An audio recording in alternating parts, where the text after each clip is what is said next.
Shine tech మీ ఇంటిని మరింత అందంగా మార్చాలనుకుంటున్నారా? స్పెషల్ అట్రాక్షన్ తో పాటు లివింగ్ కి perfect solution. UPVC windows and doors, Bontada group.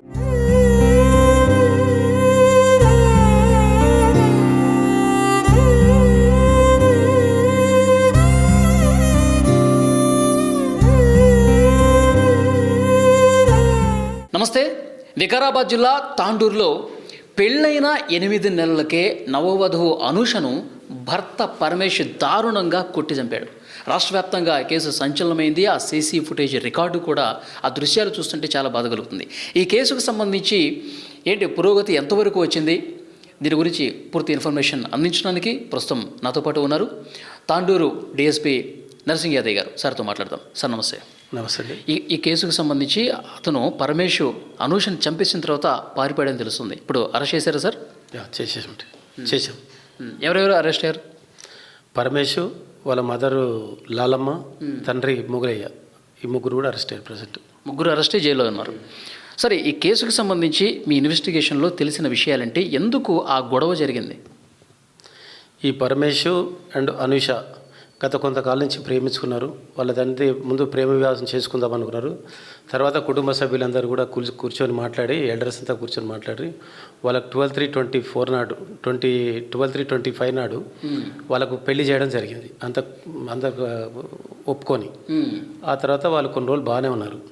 ఈ మధ్యకాలంలో కొంచెం వాళ్ళ అత్త లాలమ్మ, తర్వాత ఈ పరమేష్ వాళ్ళని కొంచెం హరాస్మెంట్ చేయడం జరిగింది. అంటే కట్నం విషయంలో కూడా అప్పుడు పెళ్ళినప్పుడు కూడా 1,11,000 రూపాయలు కట్నం కూడా ఇచ్చారు, కొంత సమ్మాన్ కూడా ఇచ్చారు, లవ్ మ్యారేజ్ అయినప్పటికీ కూడా. తదుపరి ఏం చేశారంటే, వాళ్ళు ఇంకా నా కొడుకు వేరే పెళ్లి చేస్తుంటే ఎక్కువ కట్నం వచ్చేది, వాళ్ళకి కొంచెం ల్యాండ్ ఎక్కువ ఉంది, బాగానే 10 ఎకరాల దాకా, మంచి అగ్రికల్చర్ బాగానే వెల్ సెటిల్డ్ వాళ్ళు. దాని కలిసి నా కొడుకు అదనం కట్నం వచ్చేది ఉందని చెప్పేసి వాళ్ళు కొంచెం ఈ విషయం అనూష అత్తే స్టార్ట్ చేసింది ఇదంతా. అనూష అత్త స్టార్ట్ చేసింది. దానికి వీళ్ళు మామ అండ్ వీళ్ళు కూడా సపోర్ట్ చేశారు. సో దాని విషయంలో 15 ఈ నెల 15వ తారీఖు రోజు నాడు ఆమె ఇదే విషయంలో అన్నం ఎక్కువ వండిందని చెప్పేసి ఈ అమ్మాయిని అత్త వచ్చి అరిస్తే ఆ భర్త వచ్చేసి అమ్మాయిని బాగా కొడతాడు. అత్త కూడా కొడుతుంది చేతులతోని. కొట్టిన తర్వాత అమ్మాయికి బాగా తీవ్రంగా గాయమవుతుంది. సో ఇది వాళ్ళ మామ చూసి మొగలయ్య గారు వచ్చేసి ఆమెను తీసుకుపోయి వాళ్ళ అమ్మవారి ఇంటికాడ పంపిస్తాడు. వాళ్ళ అమ్మవారి పక్కనే, అదే షాయిపూర్ కాలనీ పక్కనే నెక్స్ట్ గలీలో ఉంటారు వాళ్ళు కూడా, అక్కడికే పంపించేశాడు. పంపించిన తర్వాత అమ్మ ఏం చేసిందంటే, అమ్మాయికి బాగా దెబ్బలు ఉండేసరికి ఆమె తీసుకుపోయి హాస్పిటల్లో ట్రీట్మెంట్ చేయించుకొని మళ్ళీ నెక్స్ట్ సిట్టింగ్కి 18th రోజు కూడా హాస్పిటల్కి పోయి ట్రీట్మెంట్ చేసుకొని వాళ్ళ సొంత ఊరగు కరణకోటకి కారులో ఆమె, వాళ్ళ పెద్ద కూతురు, తర్వాత వీళ్ళ చంద్రమ్మ అంటే వాళ్ళ అమ్మ, వీళ్ళందరూ కలిసి కారులో ఒక ఫంక్షన్ ఉంటే కరణకోటకు వెళ్తున్న క్రమంలో తాండూరులోని బాలాజీ హాస్పిటల్ దగ్గరికి పోగానే అక్కడ ఎవరైతే ఈ పరమేష్ ఉన్నాడో వీళ్ళని మొత్తం ఫాలో అవుతూ వచ్చి అక్కడ రాగానే వాళ్ళ కారు అడ్డంగా వచ్చేసి పెట్టి, నా భార్య నేను చూపిస్తా, మీరేం చూపించేదని చెప్పేసి వాళ్ళతో ఆర్గ్యుమెంట్ గొడవపడి ఆ అమ్మాయిని తీసుకుపోయి బాలాజీ హాస్పిటల్ తీసుకుపోతే వాళ్ళు చూడమని చెప్పారు. ఎందుకంటే ఎమ్మెల్సీ చేయించుకోవాలి మేము చూడమని చెప్పి ఆ గొడవ చూసి పంపించేశారు. అక్కడి నుంచి ఆదిత్య హాస్పిటల్కి పోయాడు. వాళ్ళు కూడా సేమ్ రిప్లై చేశారు. అక్కడి నుంచి డైరెక్ట్ వీళ్ళు ఫాలో అవుతూనే ఉన్నారు. కానీ ఇక కొంచెం డైవర్ట్ చేసి వీళ్ళని ఆదిత్య హాస్పిటల్ తీసుకొస్తే వాళ్ళు కూడా మేము చూడమని చెప్తే డైరెక్ట్ ఇంటికి తీసుకెళ్ళి అమ్మాయికి అప్పటికే సెలైన్ నీడిల్స్ ఉన్నాయి చేతులకి.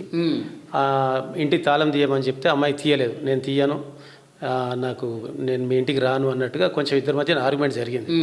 ఆర్గ్యుమెంట్ జరిగిన ప్రారంభంలో ఒకసారి తాళం ఇచ్చింది అమ్మాయికి తీయమని చెప్తే ఆమె విసిరేసింది తాళంని, నేను తీయనని చెప్పేసి. అక్కడ అరుగు మీద కూర్చుంది అమ్మాయి.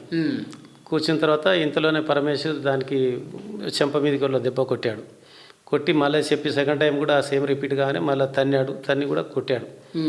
ఇక థర్డ్ టైం అక్కడ ఒక కర్ర ఉండే, సెంటరింగ్ కర్ర, అది తీసుకొని వచ్చేసి తలపైన ఒక 6 దెబ్బలు కొట్టడంతో అమ్మాయి స్పాట్ ఆల్మోస్ట్ అక్కడే కుప్పగూలిపోయింది. సార్, అక్కడ కొట్టేటప్పుడు అత్త మామ ఎక్కడున్నారు? ఎవరు లేరు.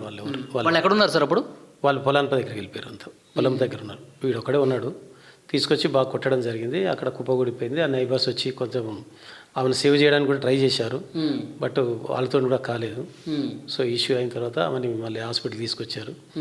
హాస్పిటల్ తీసుకున్న తర్వాత ఆమె సీరియస్ ఉంది అనేసరికి వీళ్ళు వదిలేసి పారిపోయారు. అందరు కుటుంబ సభ్యులందరూ కూడా పారిపోయారు. సార్, 8 నెలల నుంచి ఇదే రకమైనటువంటి గొడవలు, ఇది ఇట్లాగా కొట్టడం ఇవన్నీ చేసేదా? ఏం తేలింది మీ ఇన్వెస్టిగేషన్లో? కొద్ది రోజులు బాగా, ఒక 2-3 months బాగున్నారు. ఇక తర్వాత రిపీటెడ్గా అప్పుడప్పుడు కొట్టడము, ఈ పంచాయతీ కూడా అప్పటికి ఒక 5-6 సార్లు పంచాయతీ కూడా జరగడం జరిగింది.